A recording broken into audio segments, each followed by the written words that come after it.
estudiantes. Hoy vamos a hacer paso a la primera unidad de la materia de desarrollo de los mercados de los hidrocarburos. En esta primera análisis que vamos a hacer de la historia de los hidrocarburos, ayer hemos podido hablar sobre lo mismo, pero ahora vamos a entrar un poco más a profundidad. El uso primitivo de los hidrocarburos, del petróleo en sí. Estamos hablando ahora solamente del petróleo porque el petróleo se conoce mucho más antes que el gas natural. La formación de los hidrocarburos, ya sea el petróleo o el gas natural, remota desde millones de años, alrededor de 400 millones de años, a través de una descomposición orgánica, la formación del bitumen, del querógeno, de la diagénesis, que son parte de lo que nos dice la teoría orgánica de la formación del petróleo. El uso primitivo del petróleo remota y se da desde hace muchos años, que antes el petróleo emanaba de forma natural como lagos, así como vemos en la imagen, lagos, emanaciones naturales del petróleo que salía de la superficie. Si bien recuerdan, el petróleo se forma en rocas reservorios, y para que exista un reservorio van a haber trampas. La roca trampa, que es una roca impermeable que detiene la migración del petróleo. Entonces, cuando las acumulaciones en esos tiempos, hace mucho tiempo, eran demasiado grandes, el petróleo llegaba hasta superficie, como podemos ver en la imagen. Hay relatos de los romanos, de los persas, de Medio Oriente, de la Biblia, donde se usaba indicios del petróleo. Lógicamente se usaba con otros fines. Por ejemplo, en Medio Oriente esto se aprovechaba por sus ventajas de impermeabilidad y pegosidad. El petróleo se utilizaba como un aceite especial para recubrir las barcazas, y de esta manera el agua no pudiese entrar a las embarcaciones hace mucho tiempo. Entonces, también otros nombres como asfalto, agua, asfalte, betún, pesa, brea, se vienen definiendo. Entonces, para ir familiarizándonos con los conceptos de los hidrocarburos, ¿qué significa permeabilidad y pegajosidad?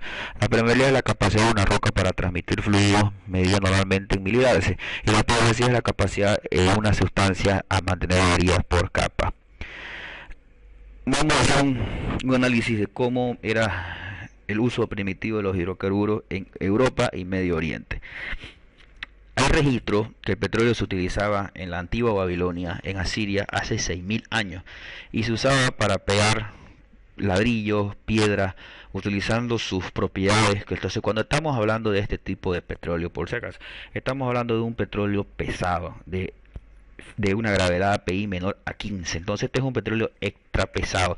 Por eso es una de las razones que se los llamaba aceite en piedra, porque emanaba de la roca y además tenía una consistencia, o sea, una viscosidad elevada, lo cual significa que teníamos un petróleo de una gravedad API baja, es decir, 15 grados, 10 grados. Es un petróleo extra pesado.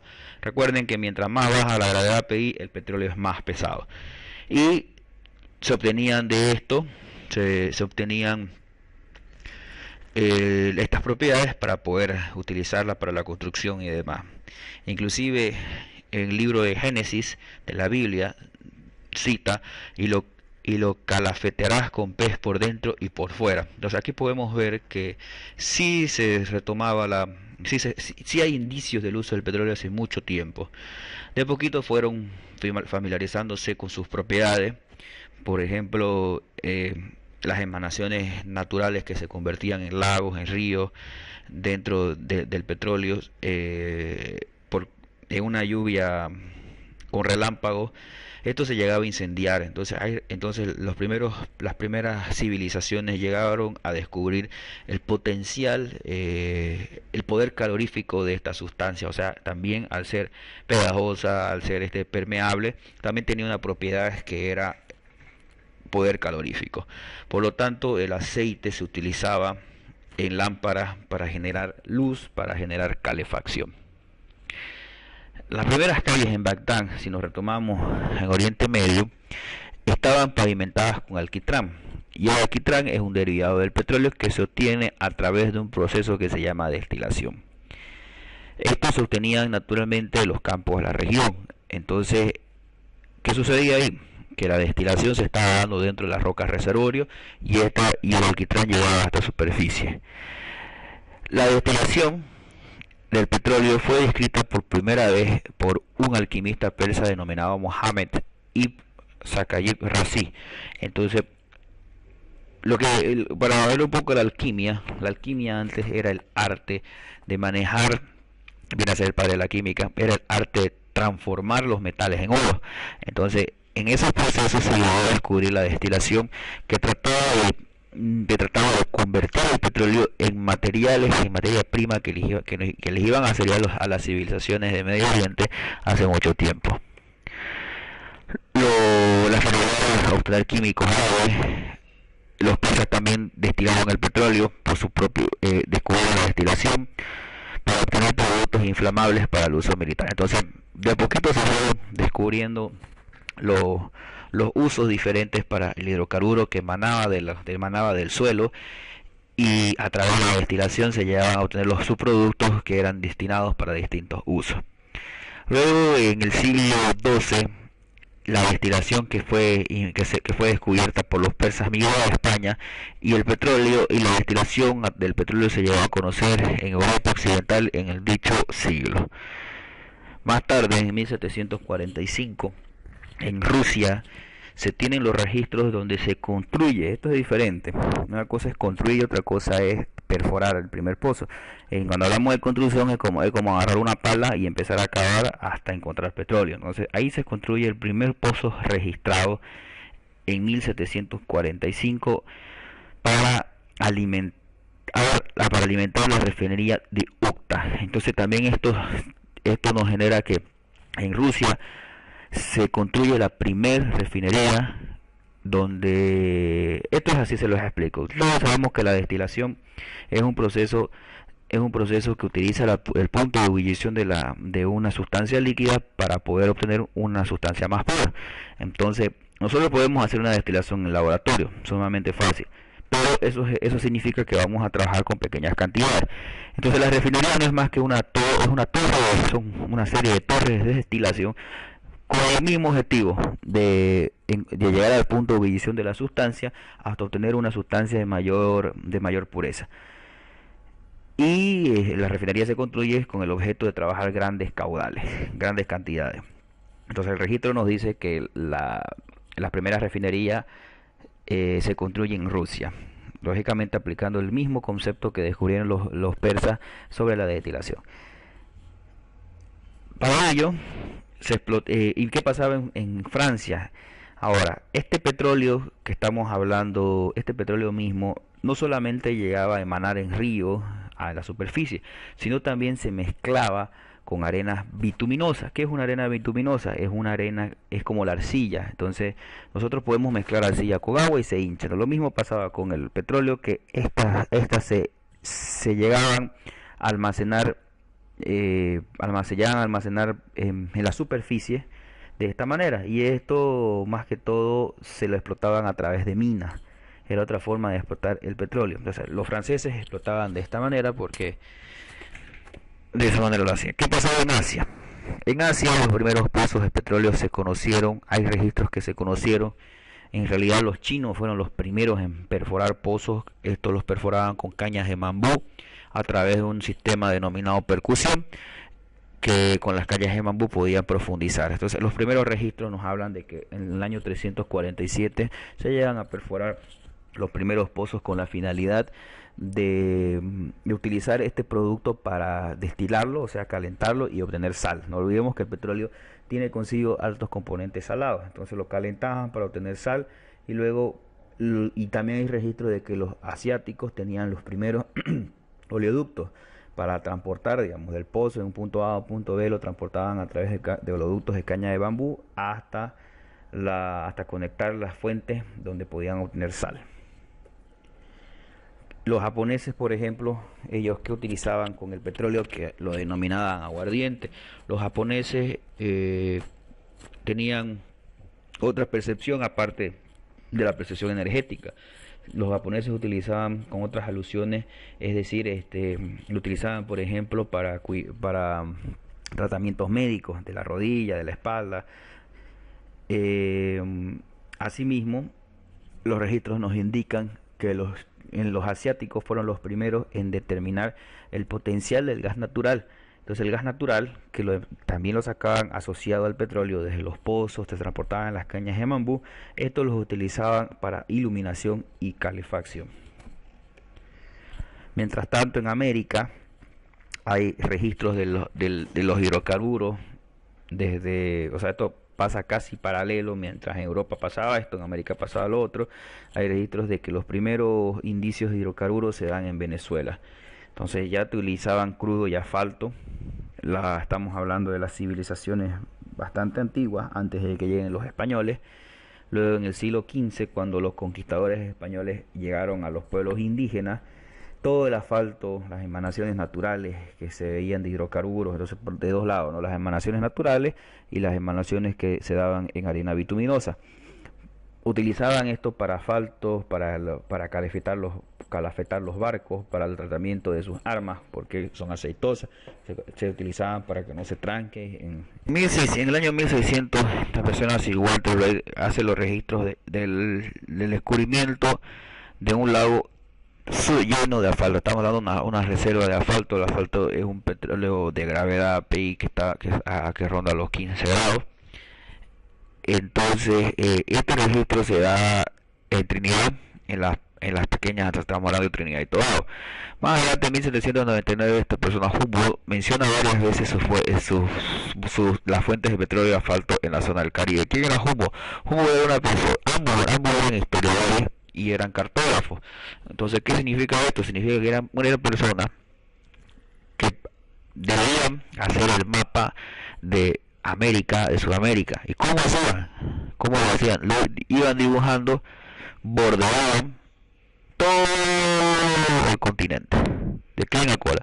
Entonces era un trabajo que tardaba años, bordear en caballo, en barco. De esta manera podían tener una idea del tamaño del continente. Entonces en esas excursiones estas personas llegaron a descubrir esto, en este caso el manantial de asfalto, y Humboldt llegó a descubrir llegó a mencionar muchas fuentes de petróleo en todo su recorrido que hizo por América. En la historia moderna, ya entrando en la historia moderna, eso es un pantallazo del uso primitivo de los hidrocarburos que podemos mencionar en la historia moderna, que se da en el inicio del siglo XIX con la refinación de la parafina a partir de petróleo crudo, que el petróleo crudo en ese tiempo se obtenía ya de dos formas: de manera natural o también, sino a través de arena bituminosa. Es por eso que en Estados Unidos en 1847 se advirtió una filtración de petróleo natural en una mina de carbón. Obviamente estaban recogiendo carbón y se vieron filtraciones del petróleo. O sea, ya sabían de que los americanos ya tenían indicios de que hace mucho tiempo el petróleo era para estas funciones, y se los utilizaba para algunos fines como la comercialización de aceites para materiales mecánicos. Estas personas, estos emprendedores, Edward Mildrum, Edward William Binet, formaron una sociedad bajo el nombre de Binet Company con el objetivo de explotar esa mina de carbón para luego comercializar el producto. Pero aún así no se llegaba a tener los fuertes indicios de los hidrocarburos que se tenían. Luego en 1854 Benjamin Sullivan fue la primera persona en descomponer petróleo por destilación. Eso estamos hablando en Estados Unidos. Ya los persas conocían la destilación hace mucho tiempo. Entonces, recién esta tecnología fue adecuada o fue aplicada en Estados Unidos en 1854. No olvidemos que un petróleo, cuando el petróleo pesado, es pesado, tiene una gravedad PI baja, tiene una cadena de hidrocarburos bastante larga que está combinada por elementos pesados como aromáticos, benceno, parafina, etcétera. Entonces estos se pueden descomponer para obtener diversos derivados como el asfalto, como el queroseno en ese tiempo. En 1861 se construye la primera refinería del petróleo de los campos maduros de Bakú. Bakú es conocido como uno de los mayores megacampos del mundo, que en su momento llegó a producir el 90% del petróleo en el mundo. Ahora, para que un megacampo pueda ser explotado, estamos hablando de petróleo, se necesita de refinería. Es por ello que en 1861 se construye la primera refinería para un megacampo, a diferencia de lo que hablábamos anteriormente. Este punto en 1859 es donde se marca el inicio de la industria de los hidrocarburos, donde todos los historiadores y, y todos los historiadores, analistas políticos, dicen que en 1859, o sea, y todo viene en su secuencia, ¿no? A raíz de esas emanaciones de petróleo en las minas de carbón y los descubrimientos y el emprendimiento de estas personas para la comercialización del mismo, muchas personas dijeron que el hidrocarburo podría ser extraído a través de pozos, y no solamente de minas. Es por ello que Edwin Drake, en 1859, en Pensilvania, realiza la primera perforación del pozo moderno. En la imagen se observa cómo era su torre de perforación, que era un mecanismo mecánico a percusión. Era como golpear con un martillo hasta desgastar la tierra, recoger los recortes, y de esa manera se llegó a descubrir petróleo en un yacimiento que explotaban 400 barriles por día a una profundidad de, si bien recuerdo, de 300 metros, lo cual significa que se empieza la comercialización. Ahora, ¿qué hacían con este petróleo? Este petróleo debía ser llevado a la refinería más cercana. Entonces una cosa es extraerlo hasta superficie y otra cosa es llevarlo a la refinería. Porque ¿quiénes van a comprar el petróleo? La refinería. Entonces el petróleo se sacaba y se almacenaba en barriles, así como esos barriles grandes de cerveza, se almacenaban para llevarse a la refinería. Como no había oleoductos, esos barriles se montaban en un carro jalado por caballo, se llevaba a la estación del tren más cercana, y a la estación del tren se llevaba a la refinería más cercana. Esa era una de las grandes desventajas que tenía la extracción del hidrocarburo, que era el transporte. Entonces era un costo innecesario, cuando se le veía necesario, ya que el costo de transporte lo asumía el productor. Es decir, la persona, la compañía que estaba extrayendo petróleo tenía que asumir ese costo de transporte hasta la refinería, que era el vendedor, que era el comprador, perdón.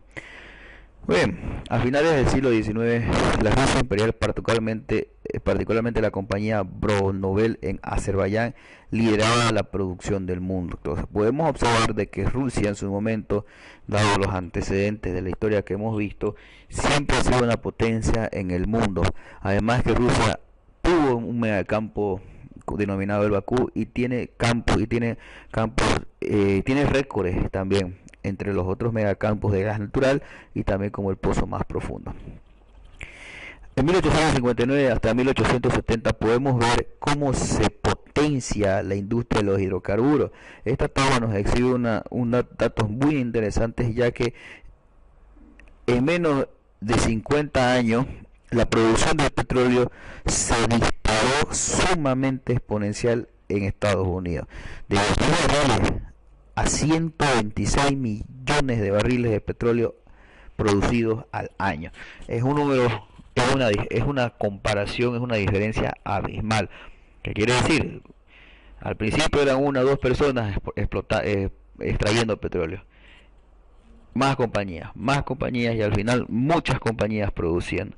Entonces, en ese momento estábamos hablando del transporte, de que era una situación, podemos decir, un dolor de cabeza transportar hidrocarburos del punto A al punto B hasta la refinería. Y es en ello de que esta persona, John Rockefeller, se da cuenta de eso y asume una empresa para el transporte a través de los trenes, a través de acciones que tenía en trenes, en el tren ferroviario, no impuestos, un porcentaje para el transporte, y haciendo un monopolio de esto de acá. Entonces, por eso el transporte, y por eso es que funda la Standard Oil y empieza a comprar las empresas que producían petróleo, empieza a comprar las refinerías, y así empieza a hacer crecer su compañía denominada la Standard Oil, que fue en su momento la empresa más grande del mundo. Llegó a tener mucho poder, inclusive casi al taco del poder de los Estados Unidos, y la característica de John Rockefeller era de que contaba con agresivas prácticas para reducir la competencia. Por ejemplo, iba a una compañía y decía, bueno, me interesa tu compañía, te la compro, y si no querías venderla, te la deshacía. Y se dice que tenía una banda que se dedicaba a eso, que en las noches entraban a saquear, y de esa manera se deshacía de las empresas que no querían dejarse absorber. Debido a tanta la fuerza del monopolio que tenía la Standard Oil, en 1910, más adelante vamos a ver qué pasa con la Standard Oil, pero en 1910 se había descubierto y explotado industrialmente campos importantes alrededor del mundo. En Canadá se descubrió el campo Alberta, en Sumatra, en Medio Oriente, en Perú se descubrieron campos zorritos, en Venezuela, lo habíamos visto hace un momento la parte de Lagunilla, en México. Entonces, mientras Estados Unidos estaba llegando a su límite, ¿qué pasaba con los otros países? Los otros países recién estaban empezando. En 1809 se descubre la reserva de petróleo en Masjed Soleimán. A raíz de eso, Irán crea la empresa Anglo-Persian Oil Company, que esto es más o menos una fusión entre la British Petroleum de Inglaterra, que Inglaterra es una empresa internacional que estaba produciendo y buscando petróleo en Irán. Descubren este megacampo. No se olviden que cuando se tira un megacampo o un campo se necesita una forma de procesarlo, y este es construyendo refinadora. En 1927 se descubre el primer campo petrolífero en Irán, que se denomina el campo Gurgur, que hasta el momento es el megacampo más grande descubierto en el mundo, inclusive más grande que Bakú. Bakú fue megacampo en su momento, pero este sobrepasó en las reservas estimadas. En 1938 se descubre petróleo en Arabia Saudita.